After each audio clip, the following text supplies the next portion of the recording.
to MacArthur, over to first, and he comes out of the bullpen and bounces back after the blown save last night. And the Royals take 2 out of 3 from the Brewers, winning today 6-4. Nice win for the Royals yesterday. Welcome to the Sports Ticket, brought to you by Kiefer Brothers Automotive in Beloit, your home for fast, friendly auto repair. Royals win 6-4 over the Brewers. Could easily have swept the series, but they take 2 out of 3. If you win 2 out of every 3, you're going to be doing just fine. Royals are on pace to win 92 games, which you would think would be enough to win the division. Brewers open the game with a run in the first. Royals answer with 2, and then eventually would have a 3-run 8th inning, highlighted by a homer from Bobby Witt Jr. RBI singles are Adam Frazier and Freddie Fermin. Tyler Duffy made things interesting, giving up 2 runs in the 9th to make it 6-4. But James MacArthur, who's struggled recently in a couple of outings, bounced back, as you heard Ryan Lefevre say, and got his 6th save of the season, got the final 2 outs. Matt Kuchera, manager of the Royals, on his closer. It certainly was, and he only threw 3 pitches. He got up twice, like you mentioned, but we thought we had to take a chance there to not bring him in, with a 4-run lead, but clearly we needed to, and he came in and executed right off the bat. Nice play by Hampson too, first time at first base this year. Royals now 22-16 on the season. They're headed to Anaheim to start a 4-game series with the 14-23 Angels. Micah Wacha makes a start for the Royals. Game 1 tonight at 8:38.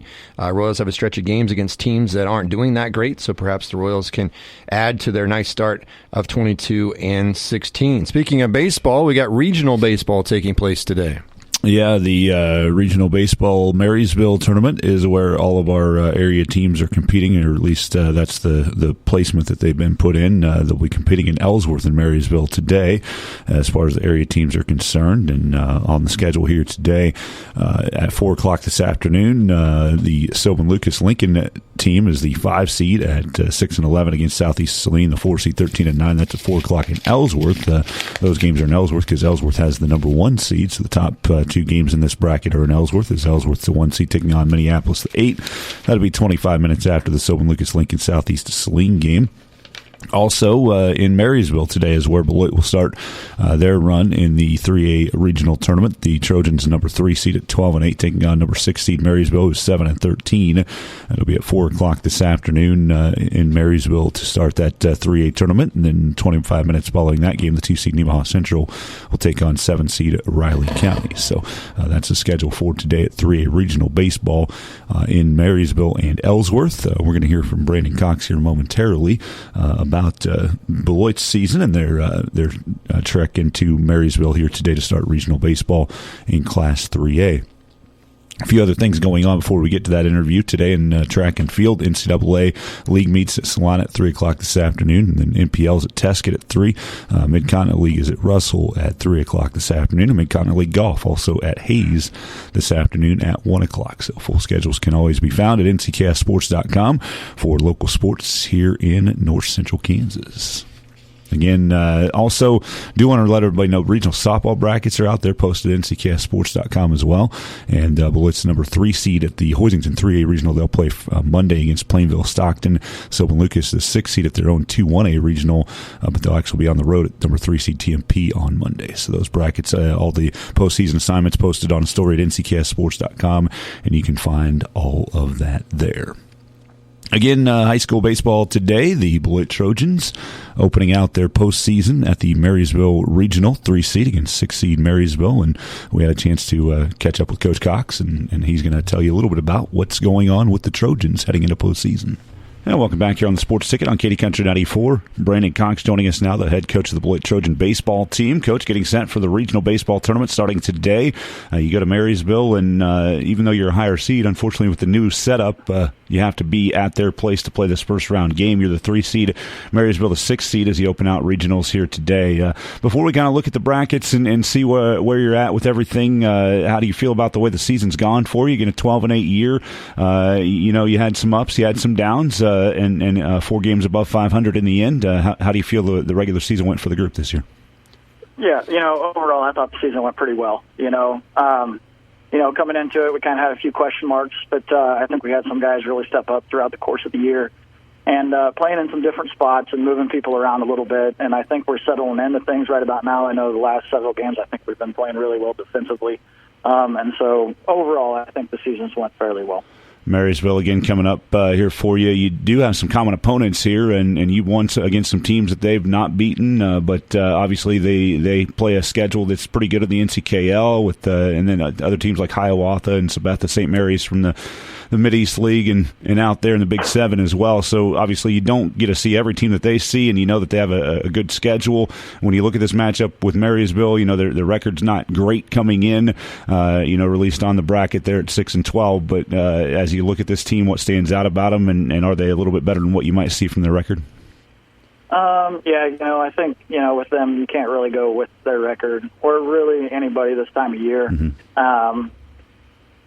You talked about common opponents and stuff like that, and you're right. They've kind of lost a couple opponents that we have, but they were competitive in those games as well. So even in those games, they've been pretty close. But overall, I think they're going to have a decent pitching staff coming in, and I know they got some guys that can hit the ball, and so they're going to be a good team, and we're going to have to play well to win. And I think if we do that, we'll be in the game. But it's not going to be a game you can just walk into and think you're going to win. Yeah, and again, playing on their field as well. What's the different dynamic now of the way this tournament is set up? Because in the past, you'd play this tournament over about a 3-day stretch, and you really you had to kind of judge whether you should use an ace pitcher for some of the teams and waste them in the first game to move on. But if you don't use them, you can't move on. Now you've got days in between this first round game, and then moving forward, you'll play in the semis coming up next week if you can get a win. So how does that change how you approach this as a coach going into regionals? Yeah, it helps kind of with that first round. You know exactly what you're going to do, and you're going to throw the guy that you think is going to give you the best chance to win. And then there's enough rest between your next regional round, and you're able to use that guy again. So really the first round, you're going to be seeing everybody's best pitcher. At least I think that's what everybody's probably going to end up doing. Mm-hmm. And then, the question strategy-wise is probably going to be the second round of regionals, if you're going to throw your number one guy in the first game, if you're going to try and save him for the championship game. But, for the first round of regionals, I think it kind of takes that the pitching element out of, or at least the decision for who you're going to pitch out of it. I know you're focused on this first game against Marysville, but this regional as a whole, how do you feel the competition level stacks out? I think, for the most part, top to bottom, I think, all the teams kind of stack up against each other fairly well. You just kind of compare common opponents with people that, with teams that everybody's played and they've been competitive with them. A lot of teams in our regional have split games with each other as well. And so I think it's going to come down to the team that plays the best on that day that's going to end up, taking the regional title. Brandon Cox, coach of the Beloit Trojan baseball team here on the Sports Ticket. Coach, we thank you for taking some time here to join us. Best of luck later today as you open out against Marysville at the regional. All right. Thanks a lot, Dusty. Beloit baseball coach Brandon Cox says Beloit, once again, even though they are the 3 seed, they will be at the 6 seed Marysville for first round action today at 4 o'clock. You win, you move on to next Tuesday's semifinals, and then the finals are in the same day. So it's a doubleheader next Tuesday in Marysville. Marysville hosts the regional. The first round games, Ellsworth, the number 1 seed, they are hosting the 1-8 matchup. The 4-5 matchup is in Ellsworth as well, as Southeast Saline is in that one. And then the other half of the bracket, Nemaha Central, even though the 2 seed has to play at Marysville, that'll be after the Beloit-Marysville game that takes place at 4 o'clock today. So Marysville will have the home field advantage, but it's still baseball, and it starts with your starting pitcher, and then it goes to your defense, and then getting some timely hitting. If you can pitch well, play good defense, you've got a chance in any game. And the Beloit Trojan baseball team, certainly for the most part, has pitched well and played really good defense as of late, as Coach Cox alluded to, and that'll be important for Beloit to keep their season alive. But it's simple now. You win, you move on, you lose, you're done. This is not a double elimination tournament. It's single elimination. As far as I know, Beloit baseball's never made it to state. So they are a 3 seed. Are they the favorite? No. Are they favored to win today? Probably. Them and Nemaha Central could be a pretty good battle in the semifinals. Ellsworth's got a couple of really good pitchers, but that's a team that Beloit split with early in the year. Mm-hmm. So certainly Beloit I wouldn't say there's a juggernaut in this region where you're like, wow, that team is by far the best team, or they got 2 ace pitchers and nobody's going to touch them. Sometimes you deal with that from time to time. Not in this case. So Beloit has a chance to make a run, but it starts today. They have to win against Marysville, and Marysville is more than likely better than their record does indicate, as Coach Cox alluded to. Yeah, it's that's the first thing I kind of noticed when the bracket came out was like, yeah, Beloit. I mean, if they would play at the top of their game, who knows? They could come out here, make it to state next week. So there's a week and a half from now, I guess. It usually would be next week, but yeah, it'll be interesting to see how that all plays out, because I think they do have, if they can play well, have a very good chance to make some noise there. So Nemaw Central's the 2 seed. They'll take on Riley County, the 7 seed, 25 minutes after the Beloit-Marysville game concludes. It starts at 4. And Sylvan Lucas Lincoln's a 5 seed. They'll take on the 4 seed Southeast Saline at 4 o'clock today. And Ellsworth, the 1 seed, will take on Minneapolis, the 8 seed. And that'll be 25 minutes after that. So you may say, how does this really tie into the sports ticket? It kind of doesn't, but I discovered some audio the other day. I was going through some CDs or whatever through my desk, and I found something I thought was kind of interesting. And I guess I can tie it to sports roundabout, and it can be a personal thing here for me too. But if you listen to the show on a regular basis, you know that I have a son that is a senior in high school. Some of you have already probably gone through as a parent what it's been like to have your kid graduate. Or maybe you haven't, and you will eventually be in the shoes that myself and my wife are in, and that is you have your oldest, first one to leave the roost. Not yet, technically, but anyway, he had his last day of high school yesterday. I said, so what are you doing today? Sleeping in? He goes, well, I kind of want to nap on the bus because it's a good long bus ride to Marysville because he plays baseball. Mm-hmm. So he said, maybe I won't sleep in as late. I'm like, that's good. Maybe you can vacuum, you can dust, you can do whatever you can to help your mom while she's at work and I'm at work.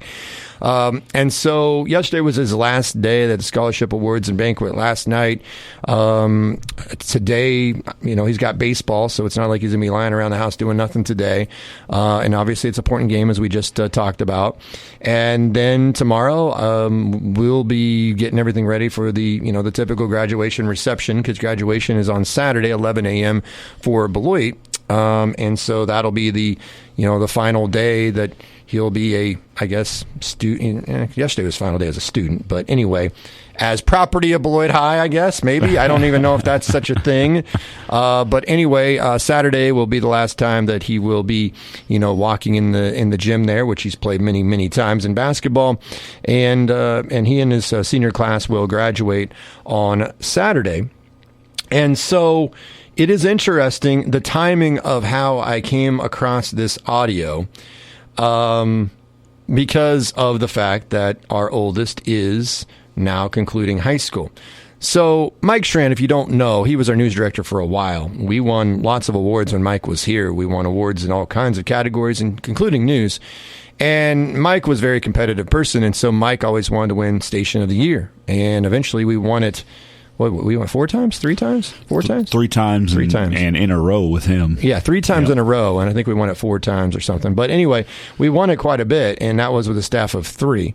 And so Mike was always giddy about, he wanted to win, man, and we did, and he was so proud of that. And last time we saw Mike before he passed away, he alluded to that multiple times. He was very proud of that. Yep. And so anyway, I discovered this audio, and it's so weird, the timing of it, because as I said, my oldest son is 17. He's going to be 18 later on this summer. He's the youngest in his class, I believe. And so most of the kids in his class have turned 18. He won't for another few months. But it is amazing how quickly your life changes, how quickly your kids grow up. And so this was after the 30-second spot from Kiever Brothers, because they are the sponsor of our sports ticket, and we appreciate them being a sponsor of the sports ticket and have been for a while now. After you hear from Kiever Brothers, you will hear Mike Schrant and yours truly on Waterside Makeup from December of 2009, when our oldest, who just completed his last day of high school yesterday, when he was 3 years old, and his experience in the snow. That's coming up. Extended warranties on vehicles have become a very popular thing. You may have bought one, but what do you do to take advantage of the benefits when you need them? Keefer Brothers Automotive in Beloit works with most all warranty contracts, and we can be your advocate when you need repairs. Just bring us your car, your concerns, and a copy of the warranty contract, and we take care of the rest. Let our fast, friendly service help you get the most out of your extended warranty contract. Find Keefer Brothers Automotive just south of the courthouse in Beloit or on the web at keeferbrothers.com. Okay, after our flashback to 2009, we'll talk some NBA, NHL playoffs. The Chiefs have a veteran wide receiver visiting today, and Kansas men's basketball may not have a transfer portal guy that they thought they were going to have. We'll explain that coming up after we flash back to 2009. We jump in the travel machine, the time machine, 15 years. My son, the day before, we got a little bit of snow, remember the day before, and then we got almost a foot of snow. And my son was complaining because there wasn't enough snow to play around in. And I said, son, trust me, you're going to have plenty of snow tomorrow if the forecast is accurate. And then I was excited to get home and before the day was over so we could go out and play in the snow, and we played in the snow. And then the next day when I was snowed in there, I decided I'm going to spend a little time with my son because he's all excited about the snow. So as I went out and started shoveling the driveway, he came out and we got him all bundled up. It takes half an hour to bundle him up, all the clothes. You want to make sure he doesn't get too cold. He starts, jumping in the snow, and I didn't do any snow angels yet. I got to teach him how to do that. But then he was walking and going in the drifts, and of course, to picture you doing a snow angel. I never emasculated. It won't be very hard. I am an angel. I never. Oh God. Yeah, I told you our heads that can't fit those plungers we were talking about earlier today. Yeah. Okay. You get the trivia question today. Okay. Baby. All right. It gets getting deep in here, isn't it? Yeah. Lift up your feet. But when the drifts, there were some drifts that were 3 feet tall. Oh yeah. And my son, my 3-year-old son, goes out there, and so I'm shoveling. All of a sudden, I hear my son go, "Dad, help!" I go, what? And I look, and he's stuck in a big old snowdrift. He's standing up. I could see about to his waist.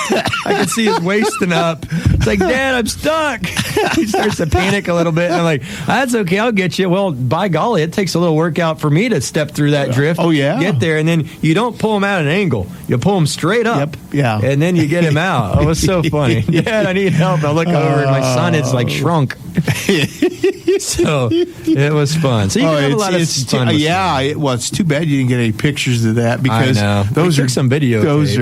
That's good because he'll think that's cute for a while until he's a teenager, and then when you start showing it won't be as much fun. But you know what happens too is we'll be videotaping or we'll have the camera out and take pictures. And as soon as we turn off the camera or put the camera away, that's when you have the perfect picture. Oh yeah, and that's what happened the other day. I was videotaping. Then I had to decide I needed to shovel. Put the video camera on top of the vehicle in the garage, and then that's 2 minutes later he's stuck in a snowdrift. And I didn't think about my kid said he needed help. I thought it'd be rude for me to go, hold on, son, I got to videotape this for a few minutes. As he's needing help. I don't want him to freak out. So then But you'll remember that. That's a neat experience. I know when we lived in Hayes, and my oldest son decided to check out an anthill one summer while we were practicing softball. I will never forget that. And he just hates to hear that story. I bet. But it's cute because those are the neat things in life. Those cute little memories that you share with your kids and stuff. And it's neat that Noah's probably at that age where he can appreciate a lot of the almost the nuances of some of those things like snow and things now. Well, yesterday I didn't even get to see my son because I got up early and then I was here early, and then I got home last night after holding things down with the computers and everything. Got home a little after 11 o'clock. Well, my wife called to let me know about something. And she said, hold on, Noah wants to talk to you. And it was early in the afternoon. And he gets on, and I kid you not, I was like, wow, he's grown up so fast. Because I could understand every word clearly. It was a full conversation. Better conversation than some people that I know. Seriously.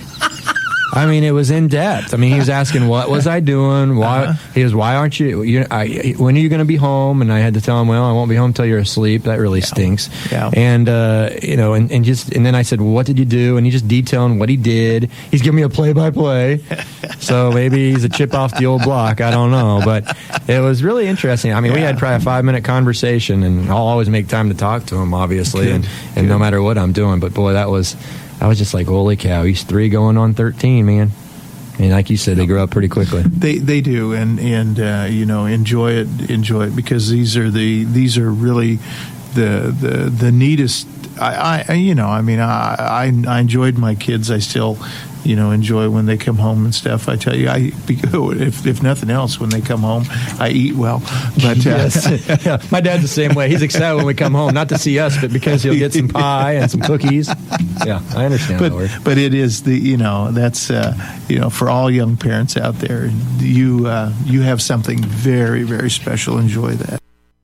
That last line always strikes me. I've listened to this like 4 or 5 times, and enjoy that. And just hearing Mike's voice, it's soothing to hear Mike, and it's so happy. And it's funny because we did those shows and we had a lot of fun. It'd be Mike and me for a couple hours, and sometimes we talked about stupid stuff, but and sometimes argued about stupid stuff, debated, had fun with it. It was never ever personal. We joked about whether his hair was real, and he always took that in stride. He made fun of the light off my forehead. Now my 10-year-old picks up where he left off, making fun of me and how thin my hair is and all this other stuff. And then Dusty would roll in at 9 o'clock, which Mike and I always laughed about. How Dusty should be full of energy coming in at 9, ready to go. And so then we had some interesting banter between Dusty, me, and Mike as well. And I've got a few more clips that I'll play, later on, maybe this month, maybe next week. That takes us back to when we were all together. But it just was interesting that I stumbled across that audio so close to graduation. And for him to say, that they grow out fast and you have something special there, enjoy it. And it gives me goosebumps just hearing that. It's just, it's. I don't know if anybody else enjoyed listening to that, but they had to. I hope so. If anybody listens to us and has in the past, I mean, I will say no matter what the content is, if I can hear something that Mike was part of, it's enjoyable to listen to. And we had a lot of fun with him, and we like you said, debated with him a lot. But man, he would have some wisdom that was like and he'd pull it out at like some weird times in the middle of nowhere. Yeah. And it's like, it was always fun to be a part of that for sure. Absolutely. So, we'll have some future stuff that we'll play again that me and Mike and Dusty were all part of that we stumbled upon. Who knows what else we might find. All right. The Sports Ticket brought to you by Kiefer Brothers Automotive, your home for fast, friendly auto repair. So yesterday, well, first of all, let's some more interesting news. I just got this on Twitter or X. Listen to this. Have you seen this? The Central Plains League has unanimously voted to expel Wichita Independent from their league. I've never heard of this. No. Following the 24-25 school year, so after this upcoming school year, the CPL president cited ethics concerns, while Independent claims it didn't receive a fair and due process. Wichita Independent has been kicked out of their league. And this is high school, not college, not pro. It's not pro soccer where they demote the team. Yeah. Wow. Have you ever heard of saw that logo. Like that? I knew it was Independent, but I didn't know where you're going with the story. Yeah. But, no, I've never heard anything like that ever. No. That's wild. That is wild. That's to be some serious stuff for that to happen. Somebody's got to feel they were wronged for some reason by a league school that's, I don't know, getting some kind of advantage that they shouldn't have or something. Maybe. I don't know. I don't know either. It says ethics concerns. Yeah. So we shall see. I would guess there'll be more information that comes out about that. Yesterday we were talking about the Chiefs, and I was trying to tell people that were on the ledge ready to jump because they're freaking out about Rashee Rice's troubles off the field, that the Chiefs are smarter than we are. Brett Veach, Andy Reid, Clark Hunt, Mark Donovan, they're smarter than we are when it comes to, they might not be smarter than us overall. I don't know. We'll have to take an IQ test someday. Although, just because you have a great IQ test doesn't mean do you have book smarts, things like that. But anyway, they know football better than we do. we can sit here and all these sports talk show people and these talking heads that scream on ESPN and Fox can claim they know more than everybody else, but honestly, they don't know more than people running these organizations, especially an organization that's won, let's see, 3 Super Bowls with Patrick Mahomes, traded up to get Patrick Mahomes, kept their key players happy, went out and got Andy Reid, made sure he didn't get on a flight to go somewhere else when he was a free agent as a head coach back in 2013, so forth and so on. I could go on and on. The Chiefs are the model organization of the National Football League, and why? Well, they win. They win. They're kind of the new Patriots in essence. And as I said yesterday, there's no need to freak out about Rashee Rice and whether he plays some, doesn't play at all next year, whether they cut him, whether he misses 4 games due to suspension, whether he plays all 17 games. Because as I established yesterday, and Dusty agreed with me, that the Chiefs are bigger than just one player, although Kelsey, Chris Jones, and Patrick Mahomes are the 3 key ones, and those 3 were all taken care of here during the offseason. So they take care of the key components. Can they afford to lose anybody else on the team? Yeah, they can. They lost their left guard that was a Pro Bowler in the Super Bowl, still won. They lost their starting safety, didn't play in the playoffs, still won. Didn't have their third down specialist running back who's really good at blitz pickup until a few plays in the Super Bowl, still won. They won the Super Bowl 2 years ago. Mahomes was on one leg, basically. So we could go on and on about how the Chiefs can win, and they're bigger than more than one player, although you could argue Mahomes is the guy because they couldn't win before him in regards to Super Bowls. But Rashee Rice is a nice piece of the puzzle, no question about it. He's a talented individual who has a lot of upside. It really came on last year. But as I was stating yesterday, the Chiefs have a plan. Trust me, the Chiefs have all kinds of plans. They have a plan A, they have a plan B. Now, there are people I know that don't have more than a plan A, and that's not probably the smartest thing to do. A plan A, a plan B, a plan C. I'd be willing to bet that the Chiefs have a plan G all the way to the first letter of my last name. And a first letter of Dusty's last name, Dinah, starts with a D. They have contingency plans. They're not stupid, all right? They've got a contingency plan if Mahomes gets hurt in regards to who's our backup quarterback, and it's Carson Wentz. I think that's a pretty good backup quarterback, don't you? Yes. A guy that was just not too long ago was have been MVP of the league until he had ripped up his knee. So that's a guy that, every quarterback that gets in Andy Reid's system seems to get better. I mean, he pulled a guy off the street, Matt Moore, who won a game when Mahomes was hurt so many years ago. He made Chad Henne look really good in the little short stints he had. And listen, Chad Henne had a couple of big moments in the playoffs with the Chiefs, or they don't win a Super Bowl or two. Mm-hmm. So they always have a plan. All right. They had a plan with Tyreek Hill if he wasn't going to accept their contract extension. And guess what? They shipped him off and it worked out pretty well. Now, would they have signed him to $28 million a year? Yeah, they were going to. That was their plan A. Their plan B was, Tyreek wants more than that. We can't go that far. Let's pivot to plan B. They went. Sometimes plan B doesn't always work. They had a plan. With Tyreek when he got in trouble off the field, there was the audio tapes years ago, and then the plan B was, and I think that was kind of a quick plan, and that was, okay, we're going to draft somebody like Tyreek Hill. They thought speed, a smaller receiver, could return kicks, and that was McCole Hardman. He's been a serviceable player, but not, they could have DK Metcalf. We've talked about that before. But the Chiefs always have a plan. That's my point. They have a plan. Eric Bieniemy is going to leave. We have Matt Nagy on staff. We're already good. If Bieniemy wants to leave or not, we're good, okay? The Chiefs have a plan. Pacheco goes down. Wait, we got McKinnon. We got Clyde Edwards-Helaire. They re-signed him. They picked up a kid that's undrafted that's got a lot of speed out of TCU. He might be the guy that replaces, that ends up being the backup running back for Pacheco. Pacheco running backs, their shelf life doesn't last very long, especially the punishment Pacheco takes and how hard he runs. The Chiefs always have a plan. They usually draft. If you watch them these various years, they draft knowing they're probably not going to sign a guy at a certain position and kind of work that person in to the rotation to where they can be a key player. Frank Clark's gone. George Karlaftis is our guy, and now he had 10 sacks last year. So the Chiefs tend to have a plan. This is no different. And it is being reported today that the Chiefs are inviting Zay Jones in for a visit. Now, I just talked about this yesterday on the show that there are a handful of wide receivers that are free agents that are still out there available, and they're still good players. It's just that their numbers were too high cap-wise. Teams decided to cut bait with them. Maybe they have injuries and they didn't want to wait on them getting healthy and so forth and so on. And one of the guys I mentioned is Hunter Renfroe, who I still think would be really good in the Chiefs offense, but the Chiefs haven't. I don't know how much interest there is in Hunter Renfroe, the former Raider receiver. He's a little bit older. I think he's 32. But Zay Jones was one I mentioned yesterday. And Zay Jones is now going to visit the Chiefs today.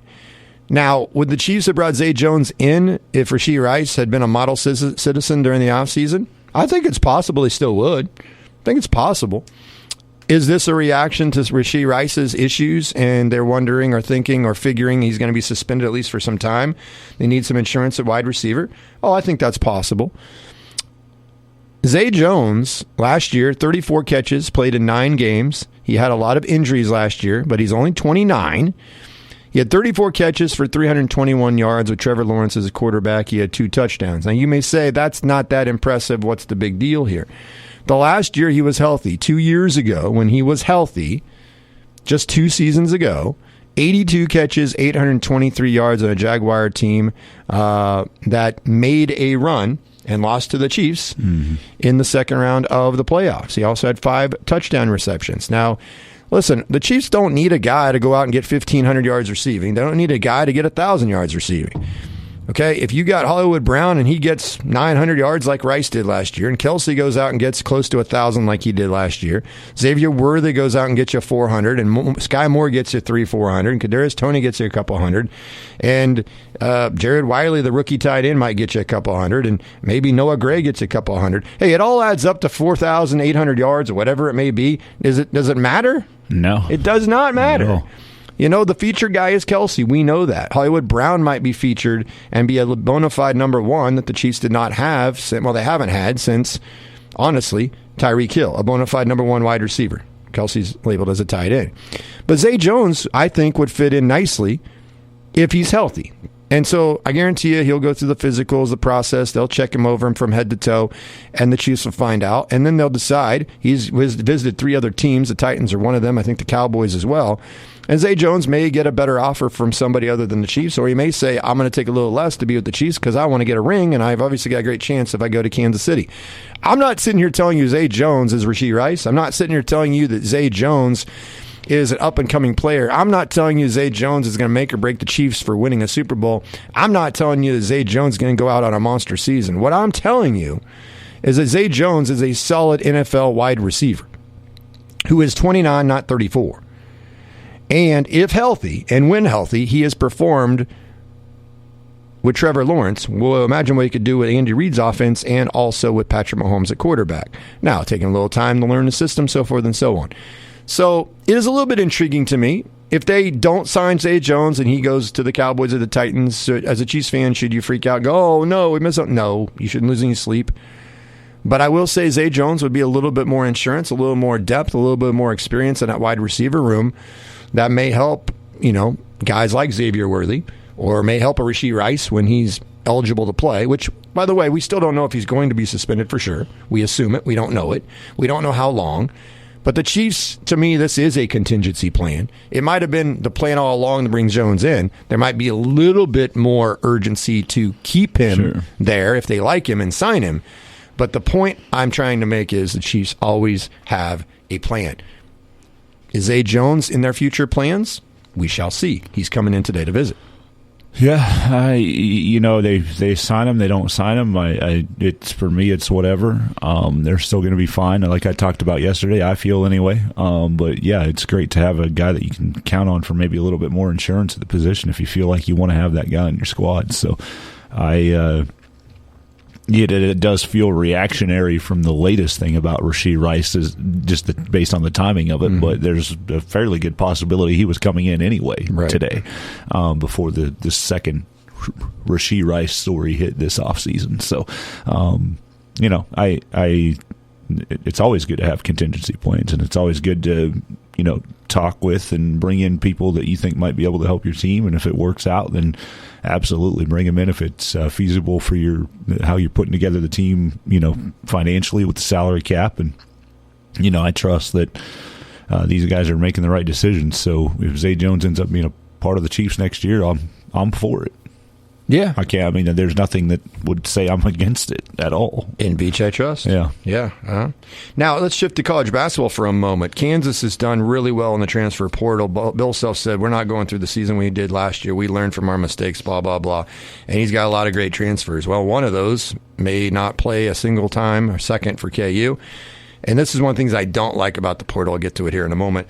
Riley Kugel won't play at Kansas, according to some sources. Bill Self said Monday Kugel's future with KU was up in the air. Kugel averaged 9 points for Florida as a sophomore. He's on the list of notable 2024 transfers. He's being recruited again by high majors. Here's the problem I have. I have no issue with the transfer portal per se. You know, coaches can leave anytime they want to leave. And I don't like it, but if you want to transfer every single year of your college career, I guess you can play for 4 schools in 4 years, 5 and 5, whatever. Yeah. Power to you, I guess. Seems like a lot of hassle to go through, but I wouldn't move that much. Me neither, but to each their own. But here's the thing that I'm kind of a little irritated about, and Riley Kugel is not the first kid to do this. Marcus Adams actually did it to Kansas last year himself. He was a McDonald's All-American, and you talk about a wishy-washy kid as to where he's going to play. He keeps changing his mind all the time. And that happens, I know, but at some point you make a decision, you need to actually stick with it. And here's the issue that I have with situations like this is, what changed? Like, does Riley Kugel apparently not believe in his ability because there's a couple other guys they got? Did he think he was the key to making KU a national championship contender and they weren't going to go get anybody else? Because I'm willing to bet you Bill Self told him, we're going to add more talent. I don't think Bill Self lied to him and said, dude, you're average 9 at Florida. You're going to average 29 at Kansas. You're going to be our go-to guy. Have a hard time believing that. Yeah. So here's the issue that I have. You chose Kansas. What has changed? What has changed? I would assume you probably visited the campus. You talked with Bill Self. You were all on board. You were all in. Are you suddenly scared of competition because now there's a few other shooters he's agreed to in the transfer portal? Listen, if you're scared of competition, I don't want you on my team. Now, I don't know if Riley Kugel's scared of competition. I don't know if there's a family issue that's popped up that's changed everything that he's doing. I don't know if there's a particular player that Kansas is picking up, the kid from Wisconsin or whoever else, that is a lot like Kugel, and Kugel thinks I'm going to come off the bench, and I'm not going to come off the bench. I'm going to be a starter somewhere, which I understand that. Although, if you're really good, why are you scared of competition? And you can sit here and say, well, listen, that's how kids make their decisions. No, I get that. I get that. The thing is, this kid made the decision. He chose to transfer. He considered all these options. He looked at various schools, and he chose Kansas. What has changed in the last 20 to 30 days? Kansas has added more guys from the portal. Kansas, absolutely. Everybody in the world that follows basketball knows Kansas was going to add more than Riley Kugel, because Kugel was one of the first ones they got. Yeah. So that's the thing that kind of gets to me is some of these younger players, these collegiate players, and some aren't as young as you think. They've been around and transferred 3 times already. Wishy-washy. Like, if you make a decision you're going to go somewhere, I understand you change your mind. I get it. But when you start to build a history of transferring all the time and changing your mind all the time, I don't know if that really helps you. And so I don't know, just like I talked about yesterday with Rasheed Rice, I don't want to assume Rasheed Rice is guilty of everything they're talking about with alleged assault. I'm not sitting here presuming that he didn't do anything wrong. But there is a thing in this country called innocent until proven guilty. All right? And Riley Kugel, I don't know his exact situation, but the reason I'm bringing it up is he's not going to play at Kansas after he was all excited about playing at Kansas. What changed? That's what I would like to know. What changed? And so Kugel is an example I bring up because there have been some other players that have done this. Kansas dealt with it, like I said, with Marcus Adams last year, and then Adams was going to be at Gonzaga. Then he changed his mind there again. It's like, dear Lord, do you know what a commitment means? Now, once again, coaches will be committed, and then all of a sudden, they'll say they're committed to you for 4 years, and then all of a sudden they get a whole bunch of money and they leave. But they don't leave in the middle of the season, okay? They leave during the offseason. That's what these players typically do too.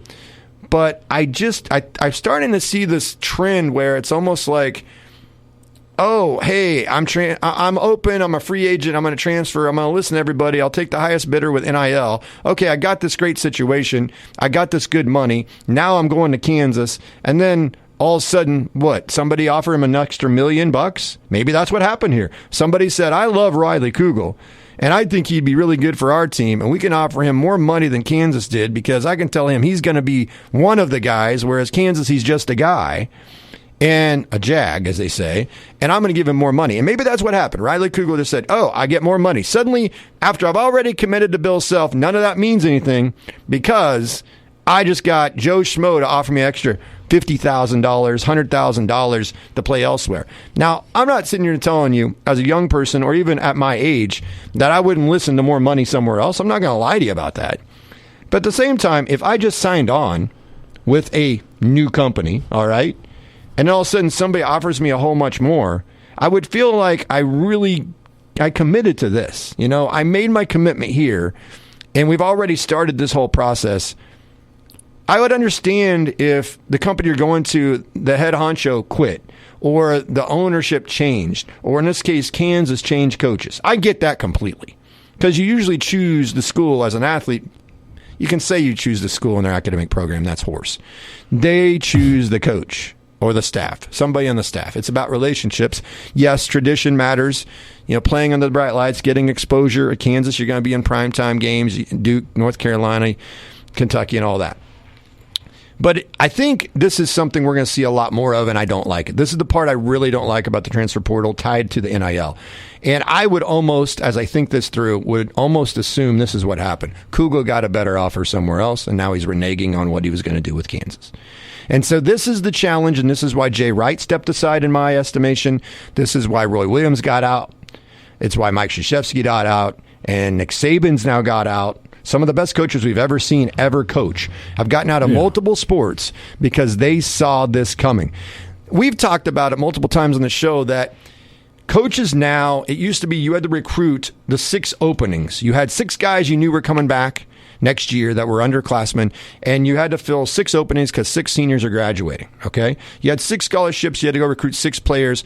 And then we talked, and Brian Haney's talked about the voice of the Jayhawks. Wyatt Thompson's talked about the voice of the Wildcats on our show before, that you have to re-recruit, not only recruit the guys to fill the open scholarships, but re-recruit the guys you have to keep them there with the transfer portal, the NIL, the money that's involved, and so forth and so on. And that makes it really difficult on coaches, okay? But there's one more step to this equation that we have neglected to talk about. And that is, not only do you have to recruit the new guys to your program to fill your spots, you have to re-recruit the guys on your program to make sure that they stick with you. And third, you got to re-recruit the recruits that you brought in to replace guys. Re-recruit, not a year from now, re-recruit within a few weeks possibly, because somebody might slide in and give Riley Kugel more money, or AJ Storr more money, or Brendan Hausman more money, or whatever transfer player it is. All of a sudden, ooh, I got this guy. Next, a week later, I'm changing my mind and I'm open again. Why? Because there's more money on the market now than there was before?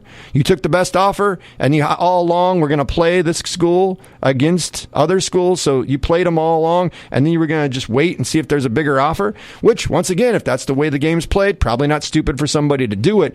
But this is the what's the word I'm looking for? The frustration, I think, for fans. It's going to be harder to follow players because they're jumping all over the place. It's free agency, almost like we see in the pros at times, except it's really the wild, wild west, as Mark Johnson has said, the voice of the Colorado Buffaloes, before, when this was all going to start happening. And so now as a coach, for instance, Bill Self will be the example since we're talking KU.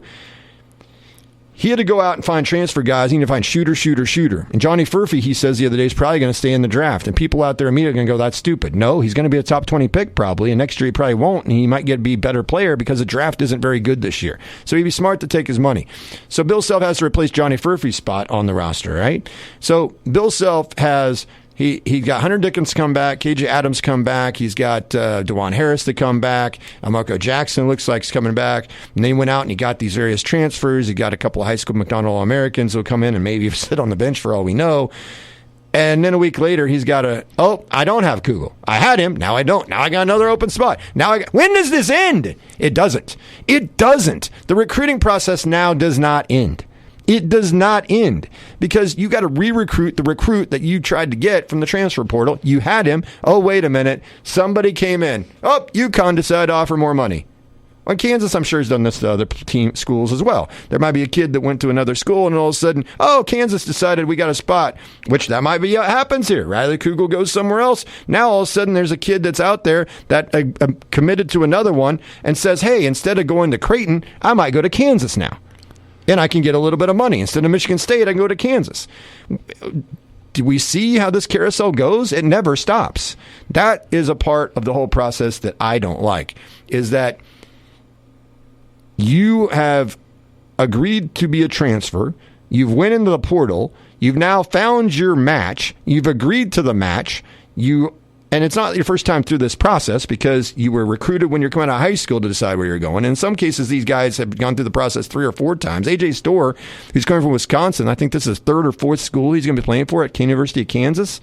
It starts to make you wonder about loyalty. It makes you wonder about commitment. And that's what this is all about, a commitment. It's funny when you say that word because... Is there such a word? No, is there such a thing in college athletics This anymore? is not a transfer portal NIL thing. A commitment hasn't meant anything for quite a while. True. And the realm of a college definitely athlete, verbal. Of a verbal commitment from somebody going somewhere. Right. It's. This really didn't have anything to do with an NIL. But what I use is when you were gone that one day when the news came out that Dylan Edwards was coming to K-State for football, and I'm like, I'm not getting excited until he actually signs on the dotted line and gives me a letter of intent that he is going to play football at Kansas State because he committed to K-State, backed out of that, committed to Notre Dame. They got a 5-star recruit, and then he decides, well, if they're bringing in a 5-star, what that is right there is. That's going to take away from whether you use the wording of he's afraid of competition or whatever. Maybe that's not it. He is worried about. He thought he was going to play right away, probably, and that's not going to be the case. So he decommits from Notre Dame, goes to Colorado, does play right away. The first game that he had was his best game of the year, and then he tailed pretty fast after that TCU game as far as his overall numbers. But that's just an example. I mean, that's a guy that committed to 2 places, but until he signed on the dotted line, was not binding to go to any of those places, right? And that's the thing with the transfer portal too, is we've seen this. Kugel's a good example of it, but you've seen it happen with other kids in the transfer portal. They commit, and then 2 weeks later they say, no, I'm not going to go there. Actually, you see it the other way too, right? People go into the transfer portal with all the intentions of leaving, and then they're back. Zach Clements would be an example of that for KU basketball, right? Yeah. Like he was in the portal. Nobody probably gave him what he wanted, so it's like, we'll bring you back. You're going to redshirt. We'll bring you back. And so it goes both ways on that aspect of it, but he hadn't committed to anybody yet and came back to Kansas. So actually, he may have actually committed to UCSB or something like that, somewhere in California. It was somewhere in California. Committed, and then he changed his mind. Yeah, and so that's the same example, really, on the other side that KU gets back from somebody that committed somewhere. It happens so much, and and there's a reason, like when I see a commitment from a kid, that I don't really cover the story in depth until they've signed a letter of intent. Yeah, sure. And that goes with local kids. That goes with college kids. When I see a big college recruit, I might mention it, but I'm not going to go in depth about this commitment because 2 weeks later he might not be part of this class. Well, and even if you sign a letter of intent, a lot of times they'll let you out of it because here's the thing. Do you want to force a kid to play and be unhappy? Yeah, and that's you would rather open that spot up for somebody that wants to be there. Exactly. So you usually let them out. Not always, but you usually will let them out. Especially the last few years, that's softened up. Yeah, and I was actually going to go to that point next because there was when Jake Waters was coming and trying to figure out if he was going to go to Penn State or K-State, right out of Iowa Western Junior College in football. He had a teammate, Devin Nash, that I was way more excited about from Iowa Western, and dude came in for spring. He signed the letter of intent, did his spring warm-ups, and he was gone before the fall season even started. And he had signed a letter of intent and was released because he didn't want to be a part of it anymore. Right. He didn't want to play at K-State. They found out that he wasn't going to fit or whatever it would have been. But so you talk about all that. Every example I gave, well, not Dylan Edwards, but the examples that you give are before you even factor in the NIL and what somebody might say, hey, you're not signed there yet, are you? Because I can give you more. and 2 weeks later somebody gives you more, they're gone. Right. From the outside looking in, the Kugel thing looks like he probably expected Bill Self to get more people, but got more people than he anticipated. Mm-hmm. And so that's, from the outside looking in, what it looks like is that he got way more shooting guards and small forwards than I anticipated. Or he had his handlers, which they call them now, handlers, in his ear saying, listen, dude, you're going to be like the fourth option instead of maybe the second option, and now I can get you more money somewhere else to make you the 1 or 2 option. So not only can you be more of the man, and I can maybe get you just as much or more, because now that some of these guys have committed, so be it. The portal is shrunk. Now you're one of the most attractive guys out there because others have supposedly committed. Yeah, and so you package all that in, and it's not. And it's not necessarily that he's afraid of competition. It's like, I know I'm not going to get as many minutes here because all these guys are really good. They're dudes, like Jerome Tang would say, right?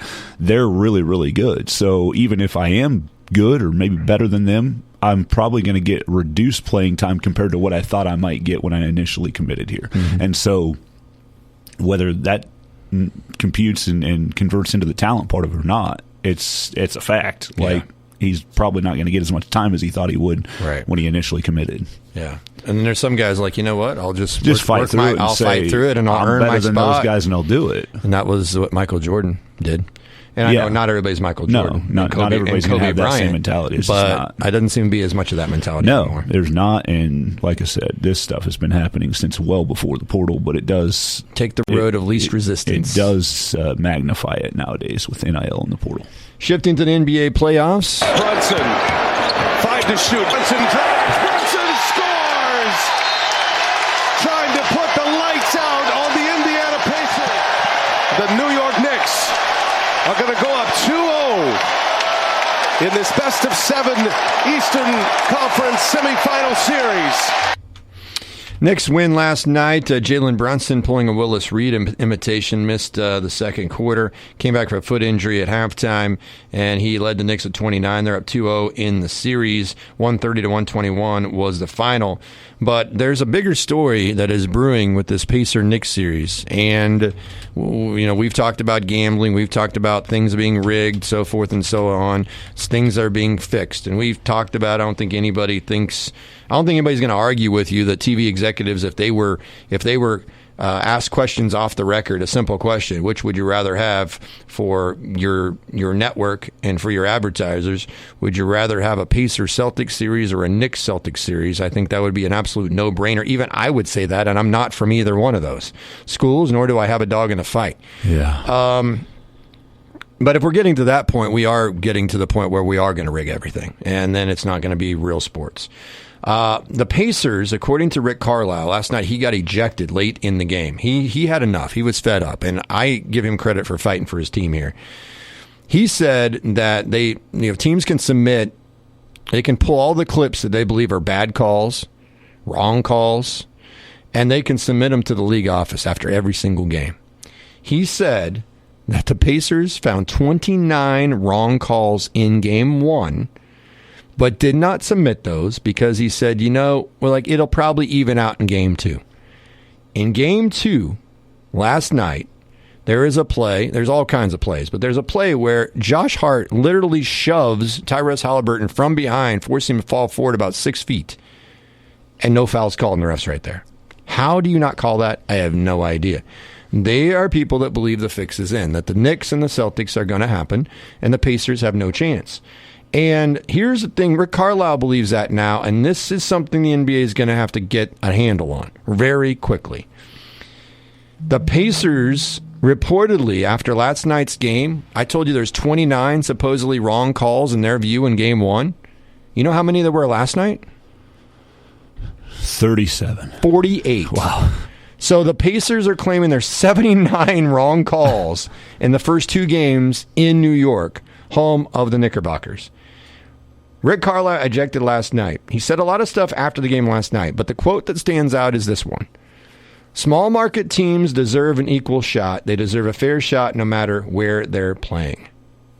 That is a scathing quote directed at the NBA and the league office, and Adam Silver better take note of it because he's putting it out there and showing, listen, you don't want us in the next round.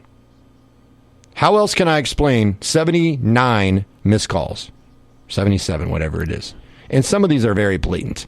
And some of these are late in games. Game 1 in particular, I don't think there's any doubt they got the short end of every questionable call. Are there calls that go the Pacers' way during the game and not for the Knicks? Yes, of course there are. CNBA, absolutely there are. Tim Donaghy even said it before. He's the rogue official, supposedly the only official. He said it before. There have been a few officials that have been retired actually have said it. Bill Burr, he's a comedian. He has a pretty funny bit from 2022 saying, listen, the NBA's always been rigged. It's not that hard. Watch the game. The NBA, somehow a team's up by 20, and then all of a sudden, tic-tac foul, team behind gets in the penalty. Oh, what do you know? It's a 7-point game at halftime. And, you start to think about that. And since we've been getting more into the legalized sports betting, and I don't want to get into a complete conspiracy theorist thing here, but how many times have we talked about these amazing comebacks here in just the last few years in the NBA? Like, no lead is safe. We've talked about it. How we've got teams now having 20, 30-point leads and blowing them within a quarter and a half. Hell, it just happened in the Knicks 76ers series. The Knicks were up by 22 in the first quarter. You don't think people are about ready to turn the TV off? Suddenly, the Sixers go on a 43-16 run. Now, granted, they still got to make shots. I think part of the ability to come back from big deficits, maybe it's tied to that. You can be the conspiracy theorist. I don't need to be. But part of it, I think, too, is the way the game is played. Teams take quicker shots. Teams don't play as good a defense. Teams shoot a lot of threes. And if you are cold for a spell, you get behind by 15 or 20 or 30. You get hot for a spell. Next thing you know, you go on a 30-6 run, and you're right back in the game. We saw the Clippers-Mavs was a 31-point lead for the Clippers. They lost all of it. Mavs went ahead, Clippers regained control and won that game, but they did lose the series. But I think it's kind of funny what Bill Burr said. He said, listen, first quarter, they let them do whatever they want. Second quarter, if it's getting out of hand, the last half of the second quarter, they'll make it to where it's more respectable by halftime. Third quarter, they'll let you play for about half the quarter. Same thing. We got to make it. And fourth quarter, they make damn sure it's close, about 5 to 7 points at the end. He said this 2 years ago in his comedy bit. I'm not going to sit here and tell you he's way off, because I've watched some of the NBA, and I will say, we talked about it. I think the Pacers do have to be 3 or 4 possessions better. I think the OKC needs to beat the Mavericks comfortably. I don't think it's as big a deal OKC or Dallas, although Dallas is a bigger TV market. But clearly Indiana and New York, that is a drastic difference in TV market and money possibility. And let me tell you something. The Cleveland Cavaliers have no chance based on the talent on the floor against the Celtics. They have no chance in hell of winning the series based on top of that, where they're from. There is no LeBron on the Cavs. Do you think they want the Cavs instead of the Celtics in the Eastern Conference Finals? No. No, not at all. So if you believe in things being rigged, then maybe you have a case in this whole thing. It's just food for thought. But Rick Carlisle threw it out there. He threw I call it the grenade he threw out there.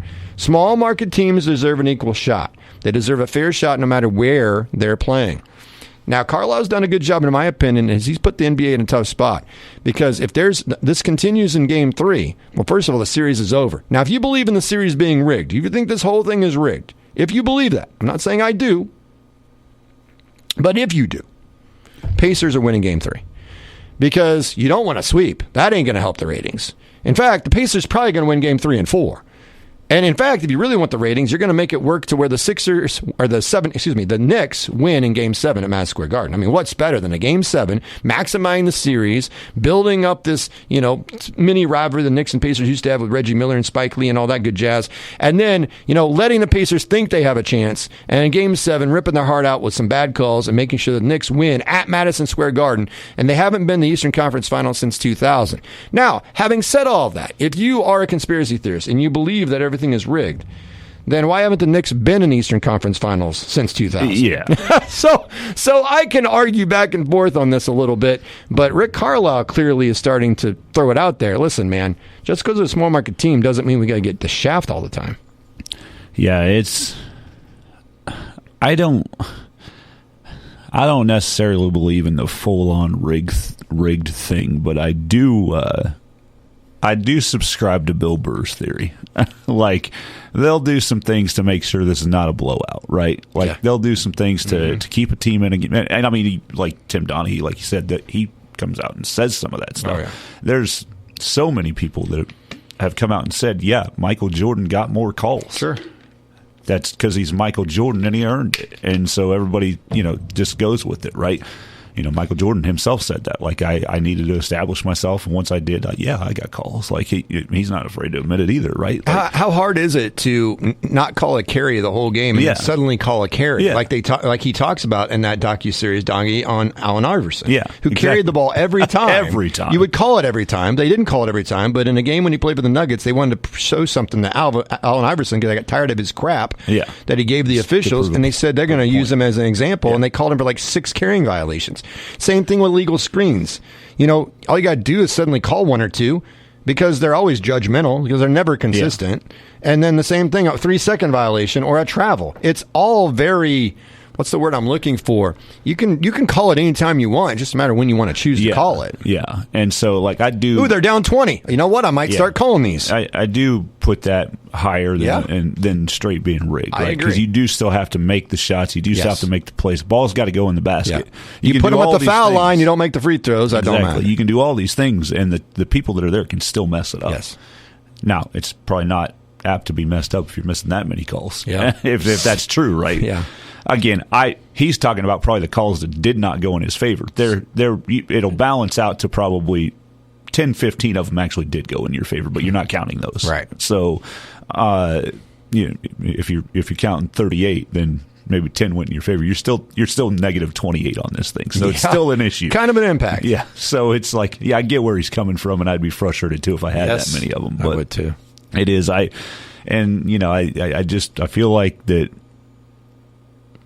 if you were part of a league that's allowing your games to be bet on, and which is every league now. And now it's everything, that you don't want blowouts. Yep.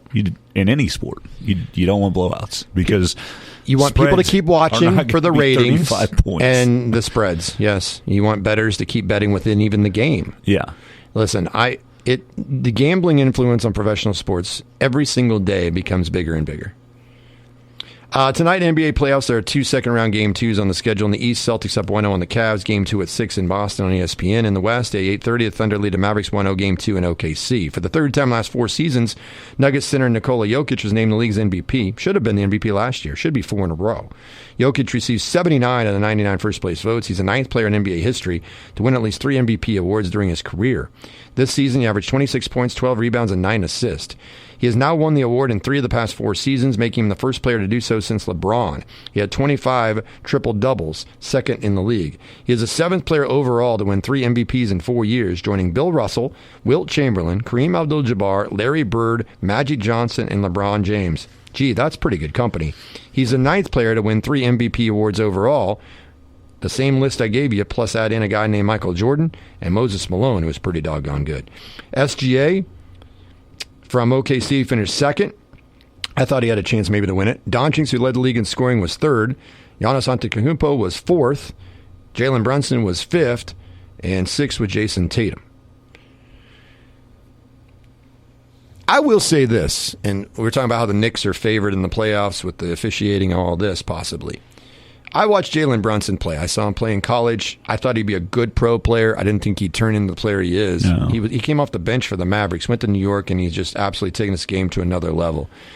But, Jokic is extremely important to the Nuggets, don't get me wrong. SGA is extremely important. Luka Doncic extremely important.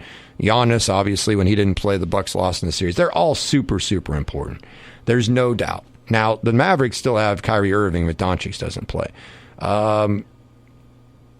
But when I look at what a guy has done for an organization since he's been with them, and I know all those guys I mentioned have been amazing, Jalen Brunson gets overlooked. Jalen Brunson, what he has done with the Knicks and what he's doing in the playoffs right now for a guy that's not that big.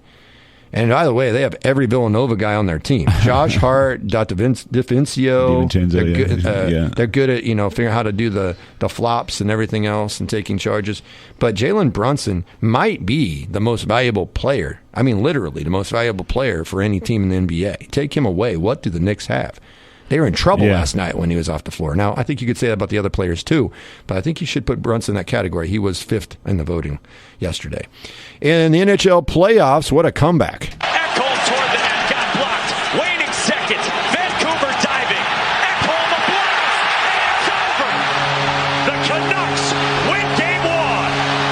The Canucks were down 4-1 late in the second period. That is a huge deficit in hockey.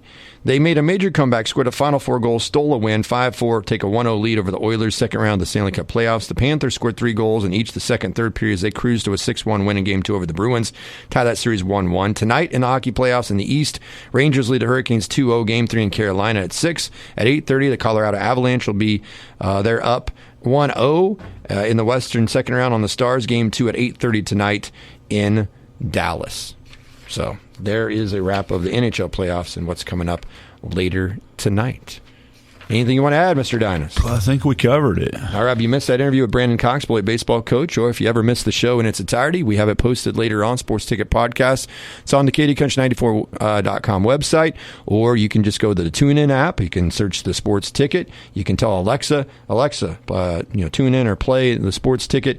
I did that the other day, actually. I was like, holy cow, that does work. Nestor's been telling me that. So there's all kinds of ways to listen to the show in case you missed it. We'd rather you listen to it live, because there's certain little things that we take out just to see if you're listening live, or actually we don't have that much time. No. Not at all. State, regional, and national sports talk on your schedule. The Sports Ticket Podcast. Subscribe via Apple, Google, and TuneIn Podcasts or sunflowerstateradio.com.